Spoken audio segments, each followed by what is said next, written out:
बात मुझसे जो बात की है और आप तक पहुंचाने के लिए, वो भी बड़ी अहमियत की हामिल है। याद रखें, हमारे घरों में, हमारी जिंदगियों में हमारी बहुत सी जरूरत की चीजें हैं, और जब वो जरूरत की चीजें हमारे पास होती हैं तो उसका हमें फायदा होता है। ठीक है, ये जैसे कलाम मुकद्दस में लिखा है, ज़बूर 139 मेरे साथ निकालें और उसकी पहली चंद आयत पढ़ें। 7वीं आयत तक पढ़ेंगे, पहली 7 आयत 139 जी, ज़बूर 139 उसकी पहली 7 आयत पढ़ेंगे। पढ़ें। ऐ खुदावन, तूने मुझे जांच लिया और पहचान लिया। हाँ जी, ये दाऊद का ज़बूर है। दाऊद ने ये ज़बूर लिखा और कहता है, खुदावन तूने मुझे जांच लिया और पहचान लिया। आगे, तू मेरा उठना बैठना जानता है। हाँ जी, और कहता है तू मेरा उठना बैठना जानता है। कौन? खुदावन। खुदावन खुदावन हमारा उठना बैठना जानता है। आगे, तू मेरे ख्याल को दूर से समझ लेता है। और कहता है तू मेरे ख्यालों को कैसे समझ लेता है? दूर से समझ लेता जो है। कुछ भी हमारे दिल के अंदर ख्याल, अभी मैं कह रहा था कि हमारे दिल के अंदर ख्याल होता है कि हम ऐसे क्रिश्चियन सेलिब्रेट करें, ये करें, वो करें, तो कलाम कहता है कि तू मेरे दिल के ख्यालों को कैसे कर लेता है? दूर से समझ लेता है। कैसे समझ लेता है?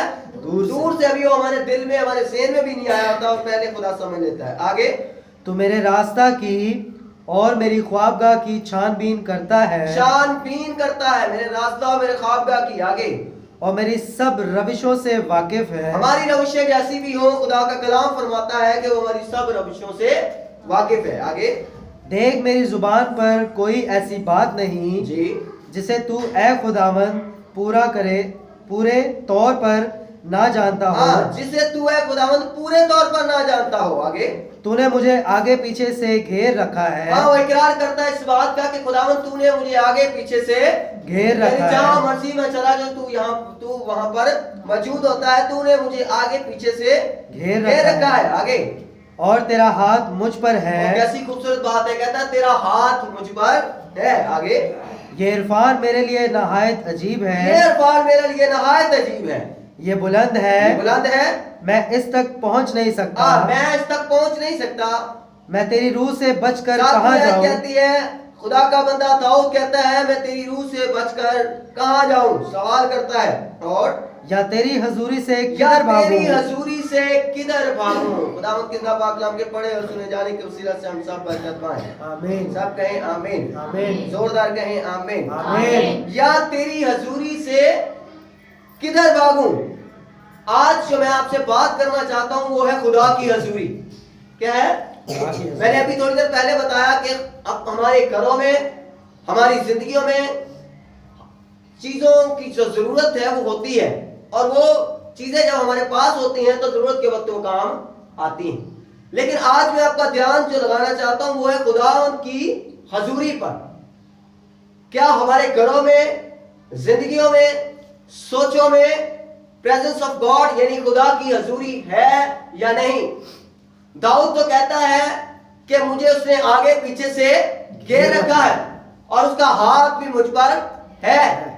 और फिर वो कहता है इस कदर तेरी हजूरी ने मुझे घेर रखा है कि तेरी हजूरी से भागकर मैं कहीं भी जा नहीं सकता। फिर आगे कहता है जहां भी जाऊं हर तरफ तेरी हजूरी मौजूद है। याद रखें, ये खुदा की हजूरी जो है ये जब हमारी जिंदगियों में होती है तो उसका असर हमारी जिंदगियों में नजर आता है, ख्यालों में नजर आता है, सोचों में नजर आता है, घर के अंदर और घर के माहौल के अंदर नजर आता है, जरूरतों के अंदर नजर आता है। मसले मसाइल में जब पड़ जाते हैं तो निकलने में खुदावंद की हजूरी जो है वो हमारी हेल्प करती है, मदद करती है। इसीलिए खुदा की हजूर रहना इंतहाई जरूरी है। जितने लोग खुदा की हजूरी से भागते हैं वो समझते हैं कि मैं खुदा से, उनको कहो तो खुदा से दूर भागने की कोशिश करते हैं, फिर उनके मसाइल, प्रॉब्लम्स, उनकी जिंदगी के इर्द गिर्द खुदा की हजूरी के बगैर वो जिंदगी बसर करते हैं। और यही खतरनाक बात, खुदा के बगैर और खुदा की हजूरी के बगैर ये खतरनाक तरीन जोन है अगर हमारी जिंदगी में खुदा की हजूरी नहीं है। याद रखें, खुदा की हजूरी हमें प्रोटेक्ट करती है, खुदा की हजूरी हमें बचाती है। ज़बूर 9 पढ़ेंगे जरा। ज़बूर नंबर 9 और उसकी तीसरी आयत।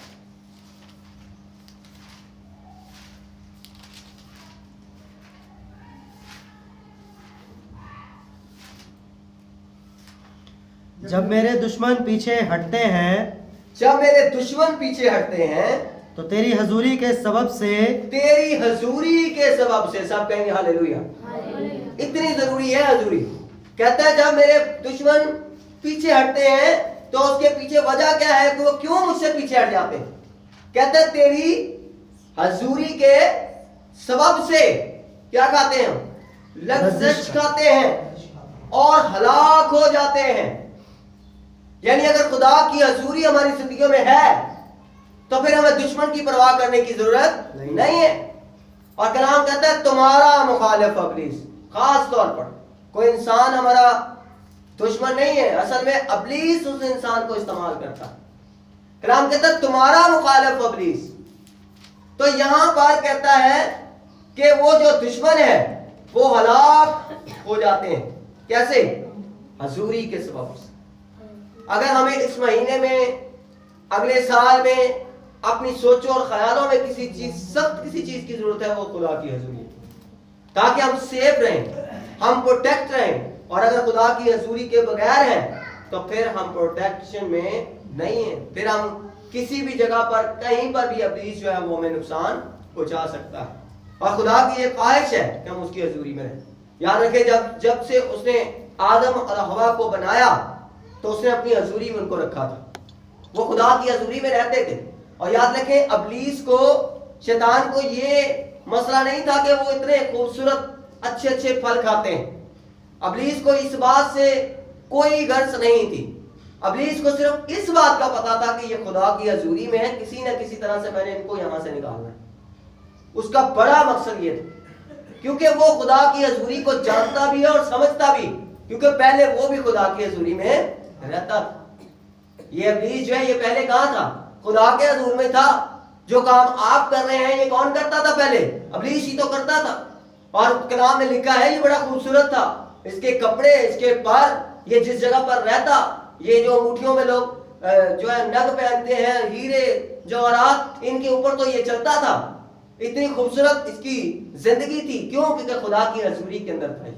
और जैसे ही ये खुदा की हजूरी से बाहर निकला, जैसे ही खुदा ने अपने हजूर से इसको निकाल दिया, और कलाम कहता है इसको फेंक दिया गया, तो सब कुछ छीन लिया गया, तमाम कपड़े, चीजें, और वो जो सब कुछ इसकी शान शौकत का था वो सब कुछ इससे छिन गया। इसीलिए जब आज अबलीस को रिप्रेजेंट किया जाता है या दिखाया जाता है किसी भी तरह से, तो बड़ा डरावना और बड़ा भयानक दिखाया जाता है, क्योंकि उसके पास वो शान शौकत और वो इज्जत और वो कपड़े और वो तमाम चीजें जो उसको खूबसूरत बनाती थी वो उससे छीन ली गई। खुदा की हजूरी में रहने में खूबसूरती है। और अगर हम उसकी हजूरी से निकल जाते हैं तो फिर जैसा अबलीस है वैसी ही हमारी भी भयानक सी शक्ल बन जाती है। वैसे ही जैसे उसकी सोच है वैसी ही सोच उस इंसान की हो जाती है जो खुदा की हजूरी से। और खुदा की हजूरी से कैसे इंसान निकलता है? पैदाइश की किताब निकालें जरा, वहां पर लिखा हुआ है। तीसरा बाब,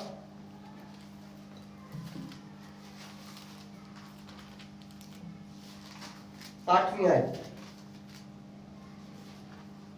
और उन्होंने खुदावन खुदा की आवाज को ठंडे वक्त बागे अदन में फिरता था सुनी, और आदम और उसकी बीवी ने क्या किया? अपने आप को खुदावन खुदा के हजूर से क्या किया? बाग के दरख्तों में छुपाया। क्यों? अब इस पॉइंट में हम ये सीखने लगे कि क्यों खुदा की हजूरी से जो है वो लोग भागते हैं, क्यों लोगों का इबादत करने को दिल नहीं करता, क्यों लोगों का कलाम पढ़ने को या सुनने को दिल नहीं करता? क्योंकि उसकी जिंदगी के अंदर सबसे बड़ी वजह गुनाह। जब इनकी जिंदगी में गुनाह आया तो कलाम कहता है उन्होंने खुदावन खुदा के हजूर से बाग के दरख्तों में अपने आप को छुपाया। और कहते हैं तब खुदावन खुदा ने आदम को पुकारा और उससे कहा तू कहां है? तुझे तो मेरी हजूरी में होना चाहिए था, तुझे तो खुदा की आवाज सुनने के लिए, जैसे तू पहले ठंडे वक्त में मेरी आवाज सुनता था, तुझे तो वहां होना चाहिए था। लेकिन आदम क्यों खुदा की हजूर से भाग रहा है? क्योंकि उसकी जिंदगी में क्या है? गुनाह। याद रखिए, अगर आपका भी दिल नहीं करता, कहीं पर खुदा की हजूरी से भागते हैं, खुदा के कामों से, खुदा के कलाम से, खुदा की इबादत करने से, तो फिर कहीं ना कहीं जिंदगी के अंदर गुनाह का अंसर मौजूद है।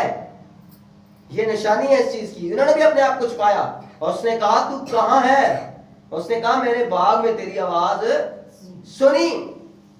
पहले इसको आवाज सुनकर अच्छा लगता, लेकिन अब ये कहता है और मैं डरा। अब ये डरता है। गुनाह आने की वजह से खुदा की हजूरी से ये डरना शुरू हो गया, खुदा के कलाम को सुनने से डरना शुरू हो गया, खुदा के सामने फेस करने से डरना शुरू हो गया। आज भी लोगों की जिंदगी में डर और खौफ क्यों है? क्योंकि खुदा की हजूरी से वो बाहर हैं और उनकी जिंदगी में गुनाह है। लेकिन उनको छोड़े, आज मैंने और आपने ये सोचना कि हम खुदा की हजूरी को अपने अंदर, अपने दिल में, अपनी सोचों और ख्यालों में कैसे रखते हैं, किस तरह से। क्या हमारे अंदर ये है? क्या हमारे अंदर खुदा की हजूरी या खुदा की हजूरी की अहमियत या खुदा के कलाम को सुनने के लिए हम कितने तैयार और कितने बेदार रहते हैं? यहाँ पर ये तो भागा, जैसे इसने देखा खुदा बात करना चाह रहा है तो कलाम कहता है उसने अपने आप को छिपा लिया। लेकिन खुदा का ये हमेशा से ये प्लान रहा, शुरू से ये प्लान रहा है कि इंसान मेरे हजूर रहे और मेरी आवाज को सुने, मेरे कलाम को सुने। खुदा कलाम करना चाहता है, बात करना चाहता है। कहते नहीं असी थे उन्हें ते मेरे नाल गल करना मुनासिब नहीं समझा। हमें बड़ा बुरा लगता है अगर कोई हमसे बात ना करे, ठीक है, और ना अगर बात ना सुने तब भी बुरा लगता। ये जो खासियत है ये कहां से आई? खुदा से। खुदा को भी ये चाहिए कि हम उसकी बात को सुने, और खुदा ये चाहता है कि आप उससे बात करें, दोनों तरफ से। वो ये भी चाहता है कि आप उसकी बात सुने और वो ये भी चाहता है कि आप उससे कलाम, उससे बात करें। ये इसी का नाम खुदा की हजूरी में रहना। जब आदम और हवा ठंडे वक्त में खुदा से बातें करते थे, खुदा उनके पास आता था, तो मेरा ये ईमान है कि जरूर आदम और हवा भी ये बातें करते हैं। लेकिन उस हजूरी को छीनने के लिए कोई एक था जो उनको दूर से देख रहा था। उसको फल से कोई मतलब नहीं, दरख्तों से कोई मतलब नहीं था। उनको पता था ये अभी बड़े जबरदस्त जगह पर है। उसको पता था कि जिस जगह पर मैं था उस जगह पर आदम और हवा है, इन्होंने मेरी जगह ले ली है। इसलिए उसका ये टारगेट था कि आदम और हवा को खुदा की हजूरी से निकाला जाए, और तब तक वो नहीं निकाल सकता था जब तक उनकी जिंदगी में गुनाह को शामिल ना करता। इसलिए उसने उनसे गुनाह करवाया, नाफरमानी करवाई। और कैसे नाफरमानी करवाई? उनका ध्यान जो है वो उनकी तरफ, चीजों की तरफ लगाकर। कलाम कहता है उन्होंने कहा, औरत ने सांप से कहा बाग के दरख्तों का फल तो हम खाते हैं, पर जो दरख्त बाग के बीच में उसके फल की बाबत खुदा ने कहा ना तुम उसे खाना और ना छूना, वरना। तब सांप ने औरत से कहा कि तुम हरगिज़ ना मरोगे, बल्कि खुदा जानता है कि जिस दिन तुम उसे खाओगे तुम्हारी आंखें। देखो, इब्लीस ने फंसाने के लिए अपना नाम नहीं लिया कि मैं जानना, मैनू पता है, ठीक है, खुदा जानता है। खुदा का नाम इस्तेमाल करके उसने उनको फिसला लिया। तुम खुदा की इमारत नेको बद के जानने वाले बन जाओगे। छठी आयत, औरत ने जो देखा, इब्लीस दिखाता है, क्या करता है? वो दिखाता है, कुछ दिखाकर खुदा की हजूरी से दूर ले जाता है। वो दिखाता है, देख तेरा ये काम पड़ा, देख तेरी ये जरूरत पहले, देख तू अगर ये कर लेगा खुदा के लिए तो तेरा ये काम कैसे हो जाएगा, ये काम रुक जाएगा, ये कैसे होगा, यहां पर तू फेल हो जाएगा इस मामले में अगर तू खुदा के लिए कुछ कर दिया। उसने दिखाया उसको, कहता है देखा कि वो दरख्त खाने के लिए अच्छा और आंखों को खुश नमा लगता है, खान पीने के चक्कर चिपसा रहा है। और आज भी इब्लीस जो है इस तरह के कामों में लोगों को फंसाता है। कलाम में लिखा है जब इब्ने आदम आने वाला होगा ना तो लोग खाते पीते होंगे। क्या होंगे?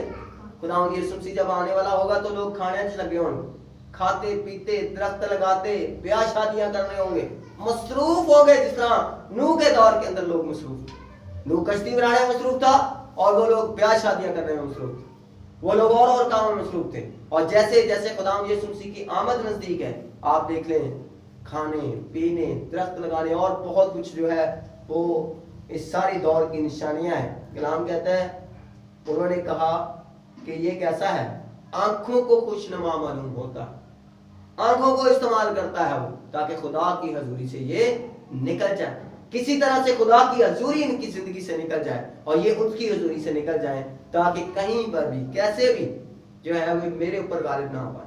क्योंकि दुनिया की कोई चीज, कोई ताकत हमें ये नहीं बख्शती कि हम इब्लीस का मुकाबला कर सकें। एक खुदा की हजूरी है जिसको हम रख कर अपनी जिंदगी के अंदर हम इब्लीस का मुकाबला कर सकते हैं। अगर हम पैदाइश की किताब को देखते हैं 17 बाब को, तो वहां पर अब्राहम के बारे में लिखा है कि अब्राहम को खुदा ने कहा कि तू क्या कर, कलाम में लिखा है पहली आयत 17 बाब पहली आयत, पैदाइश 17 बाब पहली आयत, जब अब्राहम 99 वर्ष का हुआ तब खुदा अब्राहम को नजर आया और उससे कहा मैं खुदा कादिर हूं, तू मेरे हजूर में चल। ये खुदा का प्लान कि वो खुदा की हजूरी में रहकर कहता है कि हम चले उसकी हजूरी। अब्राहम को खुदा ने कहा कि तू मेरे हजूर में क्या कर, चल और कामिल हो। ये खुदा का प्लान, और इसके ऑपोजिट और इसके खिलाफ इब्लीस का प्लान। वो नहीं चाहता कि हम खुदा की हजूरी में रहें और कामिल हो, वो खुदा की हजूरी से हटाकर हमें किसी और साइड पर लगाना चाहता और हमारी बरकत को खो देना चाहता है या उसके अंदर रुकावट बनता है। इब्लीस को पता था कि अब्राहम जो है आगे जाकर अब्राहम बनने वाला, आगे जाकर ये इसको एक इज़हाक मिलने वाला, इसलिए उसका ध्यान इधर उधर करता रहता। एक तरफ उसका ध्यान हजरा की तरफ लगा दिया, सारा मुझसे होगा। और जब वो पैदा हो गया, बेटा पैदा हो गया इस्माइल, तो खुदा ने कहा मैं तुम्हें औलाद दूंगा, मैं तुम्हें बरकत दूंगा।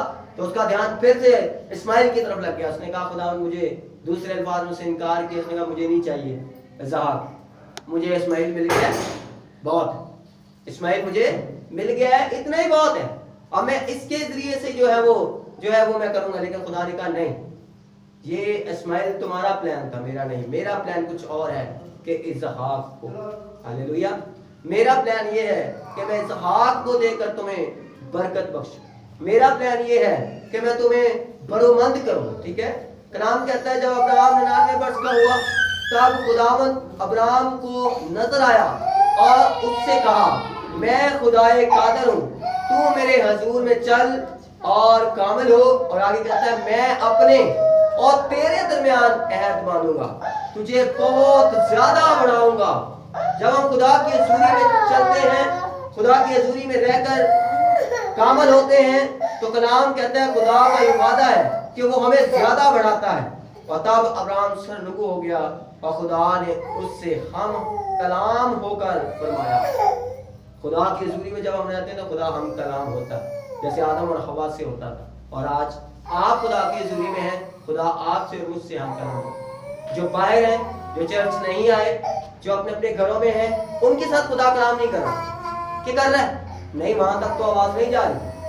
आपसे और मुझसे बात कर रहा, क्योंकि हम क्या है, खुदा की हजूरी में है। और इस हजूरी को ही अपने अंदर लेकर, अपने सोचों और ख्यालों में लेकर हमें जाना है।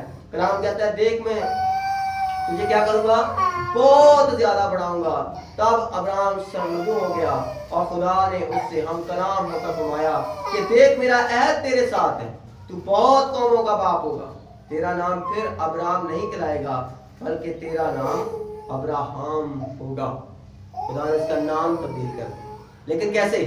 खुदा की हजूरी में रहने, खुदा के साथ चलने से। जब खुदा कलाम करता है आपकी जिंदगी में यकसर तब्दीलियां आती रहती हैं, आप दिन ब दिन तब्दील होते जाते हैं। लेकिन अगर खुदा की हजूरी में अगर कोई शख्स, कोई फर्द, कोई बेटा बेटी, बहन भाई नहीं रहता, तो याद रखें उसकी जिंदगी में भी इब्लीस तब्दीलियां लेकर आता है। जैसे आदम और हवा जब इब्लीस के शिकंजे में आ गए तो फिर तब्दीली आई या नहीं? फिर तब्दीली आई, और बड़ी तब्दीली आई। ऐसी तब्दीली आई कि फिर कपड़े तक जो है उनको टेम्परेरी कपड़े, और फिर भी खुदा ने तरस खाकर उनके लिए अच्छा इंतजाम किया। और खुदा ने बाद में उनको बागियादन से उनको बाहर निकालना पड़ा। ये खुदा नहीं चाहता था, लेकिन इब्लीस ये चाहता। इब्लीस ने एक गुनाह देकर खुदा की हजूरी को उनसे छीन ली। आए अपनी आंखों को बंद करें, सरों को झुकाएं और अपनी जिंदगी पर गौर करें, अपनी सोचों और ख्यालों पर गौर करें। अपने